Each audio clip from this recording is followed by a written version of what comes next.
What is going on? Welcome back to Financial Journey. So today I want to talk to you on VinFast. I want to go over some of the current data points, break it down on what's been coming out about the company itself, and where I see things going from here. Before I get into any of that, make sure to hit that thumbs up and subscribe. Always greatly appreciate it. And with that said, let's get right to it.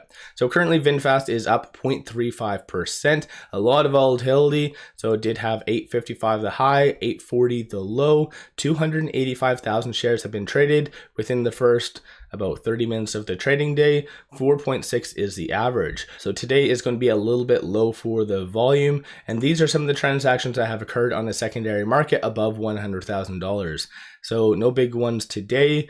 And just in general, on a typical day, like VinFast isn't getting all that much attention from big money. And that is just because of their multiple.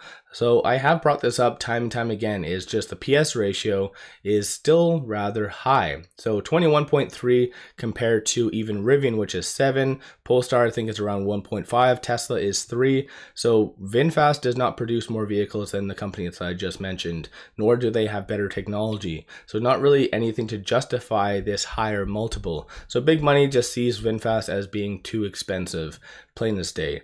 Despite that though, there has been a lot of good updates coming out, and if anything, I'm surprised today isn't up a lot higher than what it is. So currently up 0.24%, because this news right here is fairly positive. And it does say EV maker VinFast launches first dealership in the US. So I think that this is the first step to kind of enter the US market successfully. So it's just building another layer of foundation for VinFast to succeed. And I think a lot of automakers realize that they need to be in the States to thrive.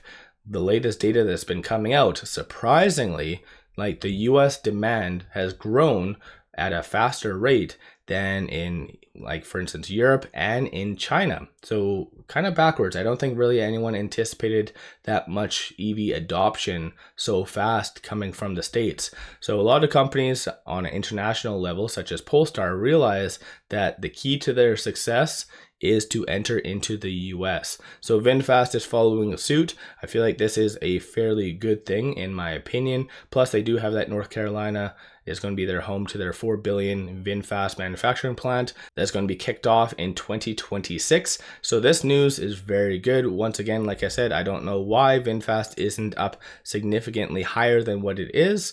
But then again, what do I know, right? I'm not a financial advisor. News also did come out about this, and this came out on this 26th, saying VinFast to introduce new EV concept and technology at CES 2024. And one very interesting thing about VinFast is a lot of companies have gone radio silent during the holidays. So nobody really wants to put out news before Christmas, and then nobody wants to put out any news between Christmas and New Year's. So you do generally have that blackout period that just causes radio silence, both from institutions and analysts. But VinFast seems to be just pumping out the news, which is fairly positive. So this news that did come out, it does show that they're going to be introducing its new EV concept, the Mini E SUV VF3, and as well as their, I think it's Dragonfly electric bike, or are they just abbreviating that? I'm not really sure. But no matter what though, it's kind of interesting the fact that they are introducing this. Like, I kind of researched the VF3 a little bit, and it doesn't seem all that amazing. And it is very, very niche. Again, it could be a very good success, but I don't see this being a good demand vehicle within the States, maybe in Europe potentially, or in China. So there are other areas that they do really target, but in the States, I don't see this being a good demand. So I don't know why they're really showcasing that, but regardless, it should really get VinFast's name out there. So if anything, this is a good marketing aspect. So who knows? Let me know your thoughts on this in the comments below. I really do like the fact that VinFast is putting out a lot of good news. As I've said in the past, I would really like for them to update their website and have just one location for all pieces of news, because this right here, and as well this, like, this isn't all in the same location. If you are like myself doing content on VinFast, you have to look a lot of different places just to compile information about VinFast. So they don't really make it easy. And plus, on VinFast's actual website, I have caught them in the past deleting PR. So as crazy as that sounds, I don't know why they've done that in the past, because even if you scroll down, look at the latest news, it does show looks like October the 11th being the last news. Or is that? Yeah, October the 11th. And then October the 20th. I don't know why the formatting is different for that. Maybe that's November the 10th. But still, no matter what though, like, I don't know. I don't know why they delete news. And clearly they are, because press releases, like, there's been a lot of good PR coming out from the company itself. And it looks like November, like, they're missing a lot. So they don't really update their website as much as I would ideally like. But once again, moving on from that, there has been no recent analyst ratings coming from shorts though. Right now, shorts are increasing about 56 or 57,000 shares. 23.96% of the free float is being shorted. 8.32 million shares overall are being shorted. And cost to borrow average is opening up a little bit lower in comparison to yesterday, but still, regardless, 326.35% is very, very high. And right now, through the Interactive Broker, short availability does indicate that there's around 150,000 shares available to be shorted. So who knows? This could be a squeeze play behind the scenes, and because right now the utilization as well is 98.35. So for you to have a good squeeze, you need a high utilization, you need a lot of shares being shorted, high cost to borrow, and then the fourth aspect, which a lot of companies do kind of neglect and miss out on, is a surprise catalyst. So maybe this is why VinFast is trying to put out a lot of news, whereas a lot of companies are kind of radio silent. So maybe they're trying to spark a short squeeze, potentially. It would be very interesting to see that play out.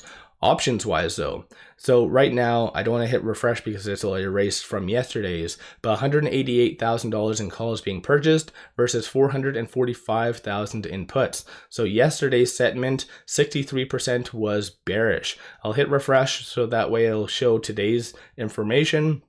So for today, it is still very evenly divided. A lot more optimism clearly associated to the news. So the stock price isn't going up, but people are a lot more optimistic based on the options for today. So 73% of all the options so far today are optimistic.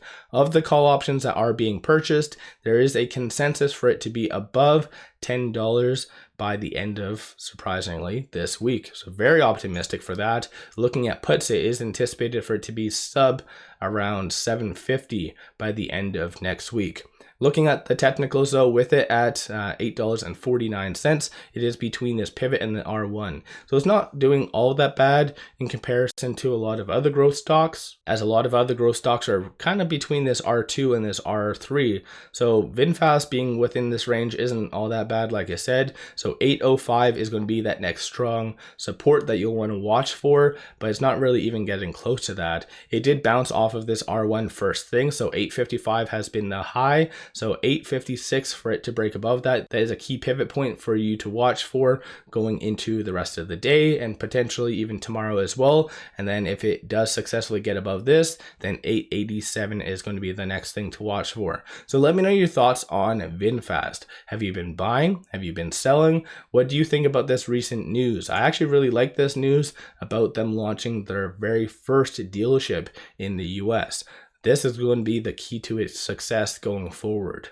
But then again, as I always say, I am not a financial advisor. You guys always do your own due diligence. So let me know your thoughts on VinFast in the comments below. One final thing I just wanted to share with you, take advantage of this promo with Moomoo. Sign up for an account with Moomoo, throw $100 at it, and you get 5 free stocks. Each stock is valued up to $2,000. So this is one of the best deals on the market. Link in the description below and also the comments. With all that said, I appreciate all of you watching.